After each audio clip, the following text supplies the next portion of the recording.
Ladies and gentlemen, welcome to the entrepreneurial process. Right now, I'd like to add a principle to the entrepreneurial process, which is initially designed in a different setting, but very important for entrepreneurs, especially if you start assessing your means, your own position, and would like to transfer this to your customer. It is the so-called start with why principle. It was designed by Simon Sinek, and Simon Sinek said people don't buy what you do, but they buy why you do this. So he says, you as an entrepreneur have to be convinced about yourself why you do something.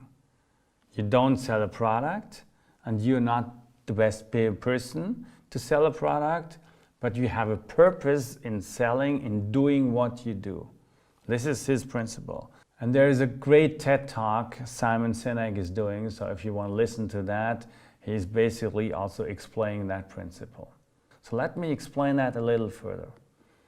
So what is the principle? Actually, every company knows what they are doing. They sell a service, they sell computers, they are a law firm. Some companies know how they do it, why they are better in doing that than other companies. That might be their USP, for example, or what their USP is.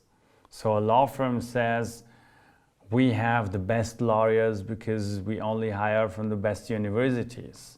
This is the how. But do people buy because of this how? Well, they might buy because there's a USP in the how. However, they are not really attracted to that. And you yourself feel most attracted to something you understand because you understand the purpose of that. So if a law firm comes up and says, we believe in justice, and this is why we do our job, and we like you to live in a world full of justice, that really inspires you going to that law firm. This is how you as an entrepreneur should start into doing your business. You have to be convinced as an entrepreneur why you do something.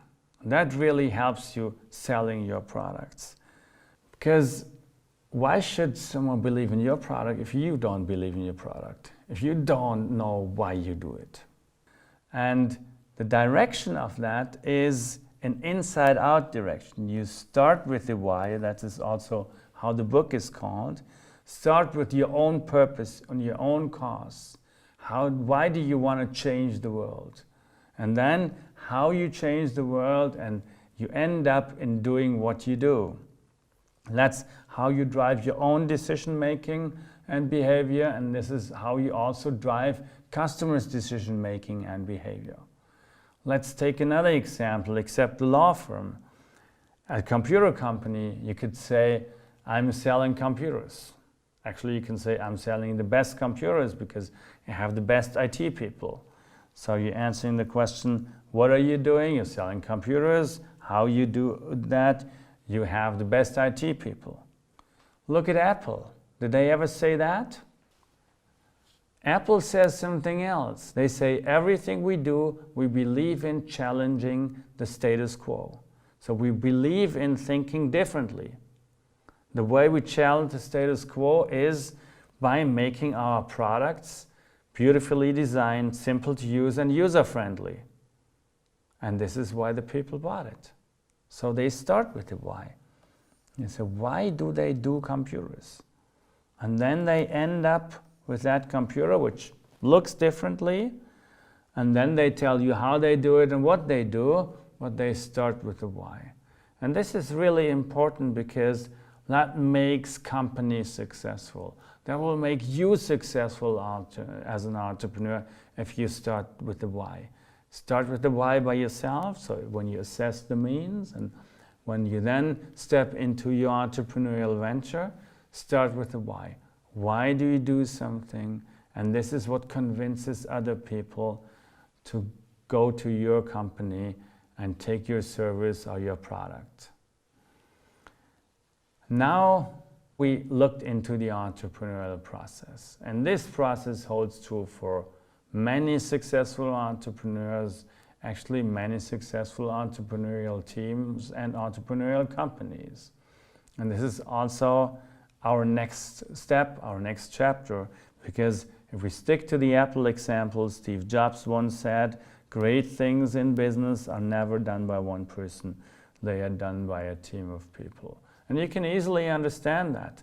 Now, when we went through the entrepreneurial mindset in 3 chapters, we unfolded your entrepreneurial personality, we created the business idea and evaluated its potential. We looked at the process of successful entrepreneurs. And one of the elements is assessing your means. And if you assess your means and you're honest to yourself, you will eventually get to know that you can't do everything by yourself. This is when a team comes in or a stakeholder comes in. So let's look at that further, look at partnerships, stakeholders, team members in the next step, because it brings you further in starting your business.